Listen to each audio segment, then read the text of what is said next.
En el estudio de hoy, amigo oyente, vamos a considerar el Salmo 34. Vamos a avanzar un poco más rápido de lo que lo hemos estado haciendo, porque si no lo hacemos así, entonces vamos a pasar demasiado tiempo en este libro de los Salmos. Ahora no podemos encontrar un lugar mejor que este para demorarnos, pero el asunto es que tenemos que recordar que estamos yendo a través de toda la Biblia y vamos a terminar este estudio, Dios mediante, en 5 años. Ahora, este es un salmo del cual tenemos una explicación como parte del texto inspirado al mismo comienzo. Allí dice, Salmo de David, cuando mudó su semblante delante de Abimelech, y él lo echó, y se fue. Y creemos que este es un buen lugar para ilustrar algo que los críticos han utilizado para desacreditar la palabra de Dios, y por lo cual han provocado que muchas personas de poca instrucción bíblica se hayan apartado del creer en la integridad y la infabilidad de las Escrituras. Lo que aquí se menciona nos hace recordar de algo que ocurrió realmente en la vida de David. Si nosotros lo pudiéramos hacer, regresaríamos al capítulo 21 del primer libro de Samuel y leeríamos los versículos 10 al 15. Allí se relata que Saúl estaba persiguiendo a David, y este joven David se encontraba huyendo para poder salvar su vida, y él se estaba ocultando en una cueva en la montaña, tratando de huir de este rey. Él se encontraba en esa región desértica cerca del Mar Muerto, y no hay muchos que pueden sobrevivir en esa zona. Si usted puede visitar ese lugar, se dará cuenta que ese no es un lugar para que uno ande por allí por sí solo. David sabía eso, y él pudo sobrevivir en ese lugar desértico. Él fue capaz de ocultarse de Saúl. David se cansó mucho de este tipo de vida, y su fe se hizo muy débil y muy tenue, y finalmente pensó, bueno, yo voy a ser destruido. Y entonces se dirigió a la tierra de los filisteos, él penetró en esa zona hacia el oeste. Así es que David llegó al lugar de los filisteos, y el rey de ellos lo recibió, pero alrededor de ese rey se encontraban aquellos que le decían, cuidado, David no es tu amigo. Tú tienes que recordar que en su tierra la gente decía, Saúl mató a sus 1000 y David a sus 10,000. Y recuerda también que él fue quien mató a nuestro gigante, y queremos decirte que cuando él mató a Goliat, él destruyó muchas de nuestras defensas. Él no es nuestro amigo. Así es que David vio que se encontraba en un gran peligro, y él fingió haberse vuelto loco, y actuaba de una manera que era completamente demente. En aquellos días la gente tenía cierta superstición acerca de la demencia. Uno no destruía a los locos, sino que los echaba del lugar, y esa es la razón por la cual uno encuentra a personas como ese hombre que se menciona allá en el Nuevo Testamento, que se encontraba entre las tumbas y que era endemoniado, lo trataban como si estuviera loco. Y David entonces fingió estar loco, y esa fue la única forma por la cual él pudo salvar su vida.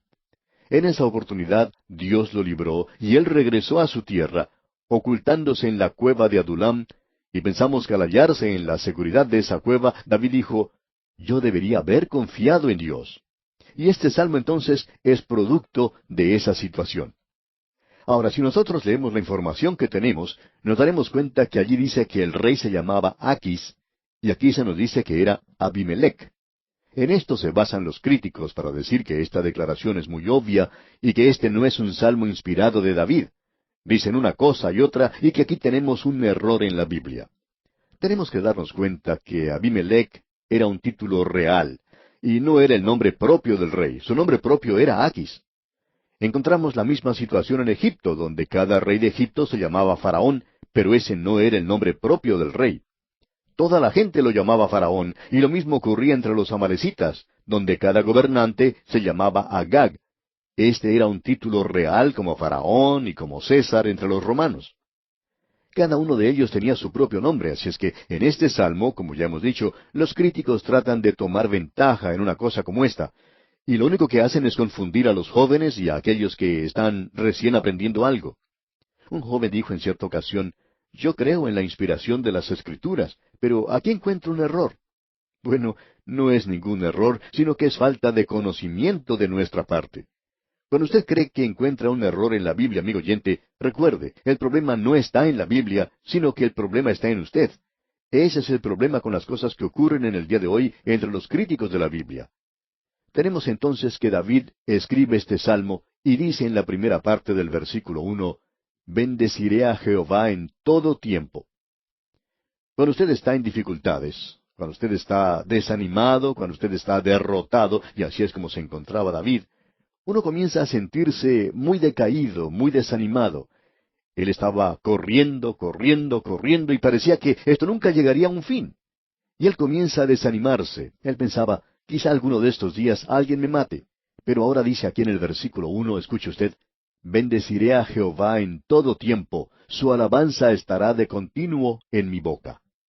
Amigo oyente, yo por lo general no tengo ningún problema en alabar a Dios en un día hermoso, en un día cuando brilla el sol, cuando las cosas están saliendo a mi manera. Pero es muy diferente cuando las cosas están saliendo difíciles para mí. Pero escuche lo que David dice aquí en los 2 primeros versículos de este Salmo 34. Bendeciré a Jehová en todo tiempo, su alabanza estará de continuo en mi boca. En Jehová se gloriará mi alma, lo oirán los mansos y se alegrarán. Escucha ahora lo que él dice en el versículo 3. Es una declaración muy importante. Engrandeced a Jehová conmigo y exaltemos aún a su nombre. Habíamos pensado poner este versículo en el membrete de A través de la Biblia. Nos gusta que usted se una a nosotros en exaltar el nombre del Señor, porque encontraremos en uno de los salmos que la palabra de Dios y el nombre de Dios son casi lo mismo. Los dos son importantes. Nosotros queremos esparcir la palabra de Dios porque engrandece al Señor. A mí me gusta decir con el salmista aquí en el versículo 3, engrandeced a Jehová conmigo y exaltemos aún a su nombre, esparciendo la palabra de Dios en el presente. Ahora David dice en el versículo 4, busqué a Jehová y él me oyó y me libró de todos mis temores. En los primeros 3 versículos, David no tiene otra cosa sino alabanzas. Y aquí tenemos un coro de aleluya. Ahora él da la causa, la razón de su alabanza. Leamos otra vez el versículo 4. Busqué a Jehová, y él me oyó, y me libró de todos mis temores. ¡Qué maravilloso! Veamos ahora el versículo 5. Los que miraron a él fueron alumbrados, y sus rostros no fueron avergonzados. Cuando uno mira al Señor, la senda se ilumina. Sigamos ahora con el versículo 6. Este pobre clamó y le oyó a Jehová, y lo libró de todas sus angustias. ¿Puede usted, amigo oyente, decir eso hoy? Yo le agradezco a Dios por la forma en que Él me ha guiado. Y estoy seguro que usted también lo puede hacer, amigo oyente. Ahora el versículo 7 dice, el ángel de Jehová acampa alrededor de los que le temen y los defiende.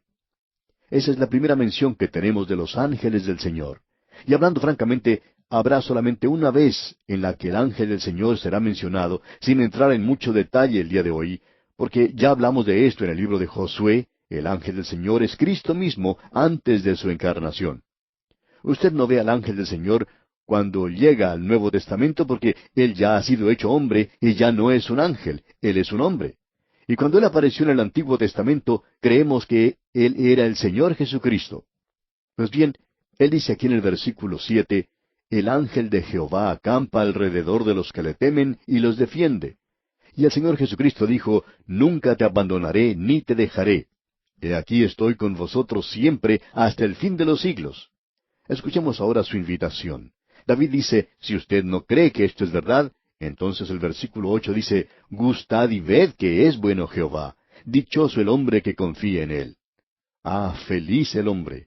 No hay nada igual al confiar en el Señor, y esta es una invitación.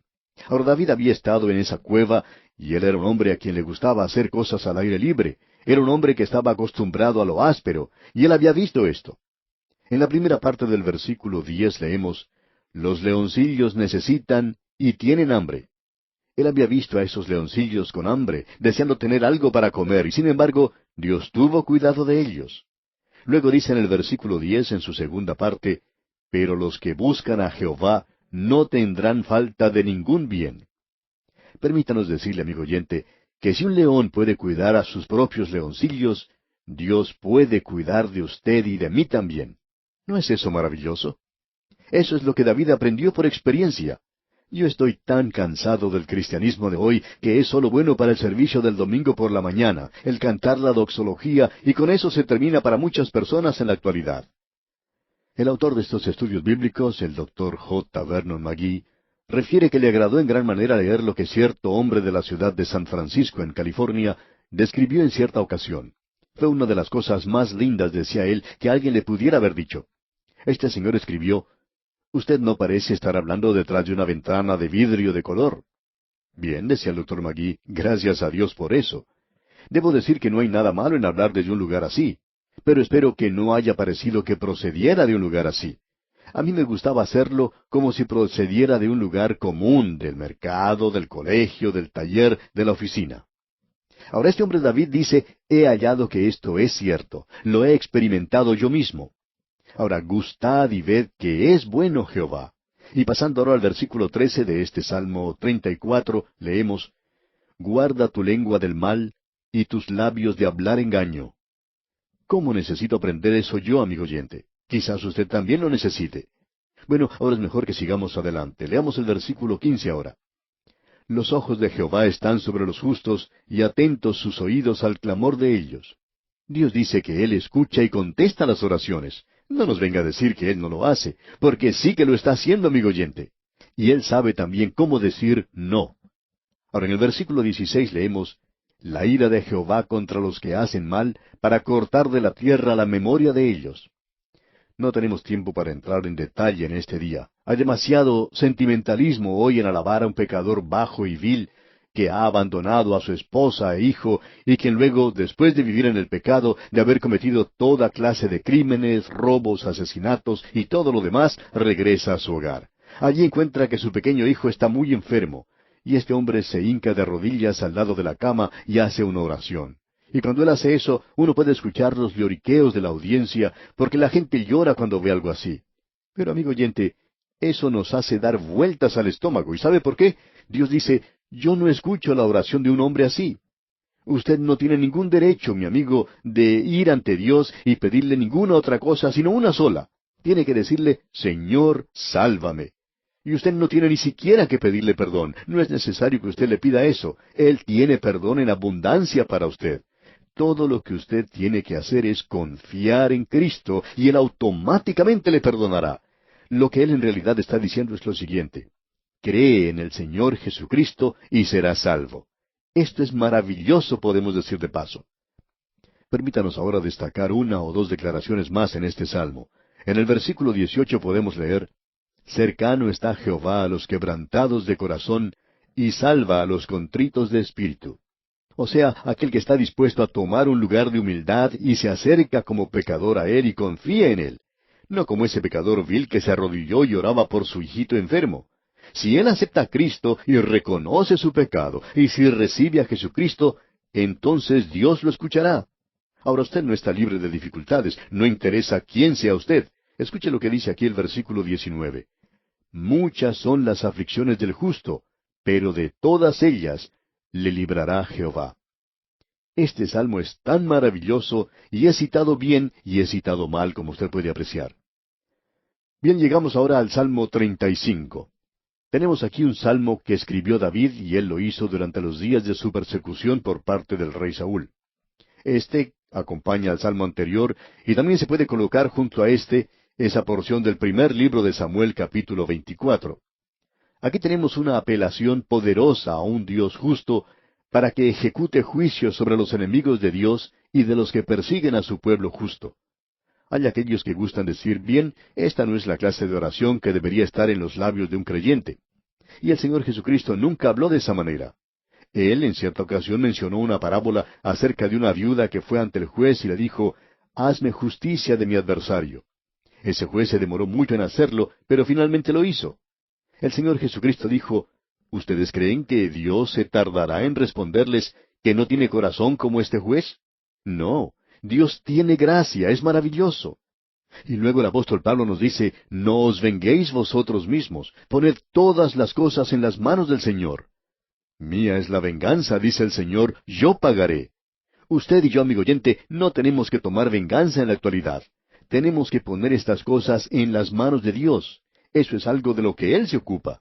Y amigo oyente, Él va a hacer las cosas mucho mejor de lo que usted o yo pudiéramos hacerlas. Hablando honradamente, debo decir que yo he entregado a varias personas al Señor en situaciones así. Ahora, si yo lo hubiera hecho a mi manera, pues le hubiera dado un buen golpe en la nariz, eso lo digo honradamente. Pero el Señor me dice, no lo vayas a golpear en la nariz, porque entonces tú estarás haciendo mal. Tú debes confiar en mí. Mía es la venganza. Yo pagaré, dice el Señor. Simplemente debemos poner esto en las manos del Señor. Y yo creo que el Señor lo castigará. Debemos decir de paso, amigo oyente, que necesitamos aprender a andar en su camino. Tal vez usted piensa que esto está fuera de orden. Nosotros creemos que posiblemente usted y yo somos los que estemos fuera de orden. Este es un gran salmo y vamos a tomar algunas partes que son muy destacadas en este salmo imprecatorio. David estaba en dificultades, él estaba huyendo de Saúl.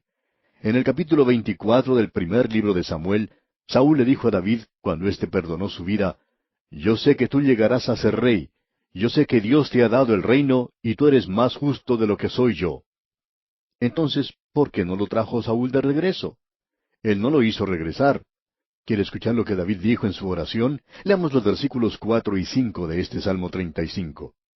Sean avergonzados y confundidos los que buscan mi vida. Sean vueltos atrás y avergonzados los que mi mal intentan. Sean como el tamo delante del viento, y el ángel de Jehová los acose. David los quería entregar al Señor también, como bien puede apreciar. Aquí tenemos la segunda mención del ángel del Señor, y estas son las únicas dos menciones del ángel. Lo vimos en el Salmo 34, y ahora lo tenemos aquí en el Salmo 35. Veamos ahora los versículos 6 al 8. Sea su camino tenebroso y resbaladizo, y el ángel de Jehová los persiga. Porque sin causa escondieron para mí su red en un hoyo, sin causa cavaron hoyo para mi alma. Véngale el quebrantamiento sin que lo sepa, y la red que él escondió lo prenda, con quebrantamiento caiga en ella. Esto parece demasiado extremo. Es una oración imprecatoria, y creemos que no es consistente con lo que tiene que hacer un creyente en la actualidad. Nosotros no tenemos que hacer esto, cuando Él nos ha dicho que tenemos que poner las cosas en sus manos. Pero si usted y yo lo hacemos, de alguna manera u otra Dios no va a tomar venganza, y Él hará las cosas sin ser vengativo, como puede ver. Él lo hará en justicia, en rectitud y en santidad. Usted puede entregar las cosas en las manos de Dios, y Él va a hacer que las cosas salgan de una manera correcta, podemos decir de paso. Este es un gran salmo, y un gran solaz para el alma del hombre. Escuchemos ahora lo que dice David después de hacer esa oración. Leamos los versículos 9 y 10 de este Salmo 35. Entonces mi alma se alegrará en Jehová, se regocijará en su salvación. Todos mis huesos dirán, Jehová, ¿quién como tú, que libras al afligido del más fuerte que él, y al pobre y menesteroso del que le despoja? David era un hombre muy pobre en esa ocasión. Usted recordará que aquellos que tenían deudas, aquellos que estaban en dificultades, aquellos que estaban descontentos, se acercaban a David en aquel día. Él era como un tipo de Robin Hood, aun cuando la persona que escribió ese libro, Robin Hood, tomó la idea de la vida de David, digamos de paso. Y fue en esa ocasión cuando David comenzó a formar su ejército, pero es simplemente un muchacho pobre huyendo del rey el que tenemos aquí. Y luego se nos dice algo muy interesante. Pasemos al versículo 16. Como lisonjeros, escarnecedores y truhanes, crujieron contra mí sus dientes. Ellos no solo hicieron eso, sino que se burlaron de David. Ahora esta clase de gente era como los bufones de la corte. Ellos eran contratados para que divirtieran a los huéspedes en algún banquete. Y ellos entraban y eran bastante hipócritas en la forma en que actuaban. Y esta gente llegaba y se burlaba de David por haber huido, por estarse ocultando del rey y por no luchar contra él. Ellos decían que él podía derrotar al gran gigante Goliat, pero que ahora le temía al rey Saúl. Como lisonjeros, escarnecedores y truhanes. Y amigo oyente, ellos todavía están por aquí en la actualidad, y uno los puede encontrar aún en las iglesias. Hemos estado en la iglesia por mucho tiempo, y no estamos en contra de ella, pero nos encontramos hoy en una posición desde donde podemos decir algunas cosas acerca de aquellos que están en la iglesia hoy. Y eso daña el testimonio de la iglesia en la actualidad. La iglesia, amigo oyente, es la esposa de Cristo. Dios aún tiene un propósito en la iglesia, y alguien necesita hacer hoy un poco de limpieza dentro de la iglesia. Nosotros no debemos juzgar al mundo, pero debemos juzgar las cosas que están dentro de la iglesia, y hay mucho de esto dentro de la iglesia hoy. Ellos ponen en ridículo a los hombres de Dios, mienten acerca de ellos, y están haciendo esto de una manera tan piadosa, y son burladores hipócritas en realidad. Son los bufones en la corte de Dios hoy, ridiculizando a los hombres de Dios. Y eso es verdad. Este es un gran salmo, debemos añadir. Y pasamos ahora al Salmo 36, y no vamos a entrar en muchos detalles en este, ya que aquí tenemos en el mismo comienzo del Salmo que se nos presenta un cuadro de los malvados. Y vemos que tendremos que esperar hasta nuestro próximo programa para poder tratar esto. Uno aquí puede apreciar un cuadro del corazón humano. Todos nosotros tenemos un corazón malvado. Usted quizá no quiera creer esto, pero todos tenemos un corazón malvado. Y vamos a observar ese corazón en nuestro próximo programa al leer este Salmo 36, porque aquí se nos dice en el primer versículo, escuche usted, la iniquidad del impío me dice al corazón, no hay temor de Dios delante de sus ojos. Lo que está diciendo es esto, la maldad habla al malvado en lo íntimo del corazón. ¿Qué es esto de la maldad del malvado? Amigo oyente, esa es la vieja naturaleza que usted y yo tenemos, la naturaleza adámica, esa naturaleza pecaminosa, la carne que está en todos nosotros. El Señor Jesucristo ya había dicho, lo que sale del corazón del hombre. En el Antiguo Testamento Jeremías dice, engañoso es el corazón más que todas las cosas y perverso. Debemos decir, amigo oyente, que todos tenemos problemas del corazón y que Dios tiene el remedio para los problemas que nos aquejan. Pero vamos a tener que esperar hasta nuestro próximo programa para ver esto. Por hoy vamos a detenernos aquí.